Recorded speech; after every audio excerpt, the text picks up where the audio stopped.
আসসালামু আলাইকুম। আজকে আমি আমার সবচেয়ে পছন্দের জায়গাটি দেখাবো আর সেটা হচ্ছে আমার বাসার ছাদ। আমার বাসার ছাদের এই সময়টা বিশেষ করে আমের সময়টা খুবই সুন্দর একটা দৃশ্য সেটা হচ্ছে আম গাছের আমগুলা। যদিও এবছর খুবই কম আম এসেছে কিন্তু এর আগের বছরগুলোতে স্পেশালি আমার বিয়ের পরে 2018-19 সালের দিকে এই গাছটাতে প্রচুর আম এসেছিল এবং প্রত্যেক দিনই মোটামুটি আম গাছ থেকে প্রচুর আম ছাদের উপর পড়ে থাকতো। তো আজকে আমি হঠাৎ করেই ছাদে উঠার পরে আমার খুব ভালো লাগলো আমগুলা দেখে। এর আগেও আমি দেখেছি বাট আমি অনেকদিন ধরে ভাবছিলাম যে আমগুলা দেখাবো। আর আজকে আমার খুবই কাঁচা আমের ভর্তা খেতে ইচ্ছা করছে। যদিও আমি কাঁচা আম কখনোই গাছ থেকে পেড়ে খাই না। এটা আমি খুব বেশি অনুৎসাহিত করব সবাইকে। কারণ এই আমগুলা বড় হবে, পাকবে এবং তখনই খেতে ভালো লাগবে। তো আমি আজকে আম গাছের নিচে যে আমগুলো পড়ে আছে সেই আমগুলো দিয়ে কিছু আম ভর্তা বানাবো।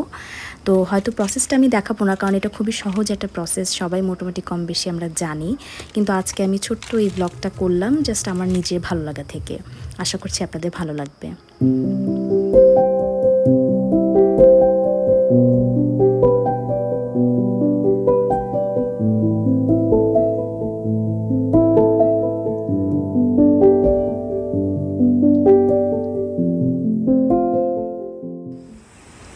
আমার বাসার ছাদের সবচেয়ে পছন্দের জায়গাটা হচ্ছে এই কর্নারটা। এখানে বসে আমি অসংখ্য বিকেল কাটিয়েছি।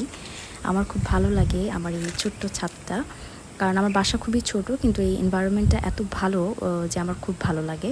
আর বিকেল সময়টা এই ছাদে খুব ভালো একটা সময় কাটে আসলে। তো আজকে আমি বিকেলের বেশ আগে গিয়েছিলাম, বেশ গরম ছিল আজকে কিন্তু আশেপাশে খুবই বাতাস ছিল আর হচ্ছে যে আকাশটা বেশ মেঘলা ছিল বলে বেশ ভালোই লাগছিল।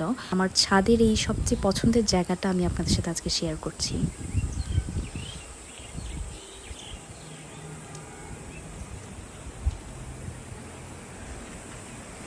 বাতাসের শব্দেই নিশ্চয়ই আপনারা বুঝতে পারছেন যে কত জোরে বাতাস হচ্ছিল। আমি এইসব জায়গাতে শব্দ বা কোনো ধরনের মিউজিক ব্যবহার করিনি, শুধুমাত্র প্রাকৃতিক এই শব্দটা বোঝানোর জন্য।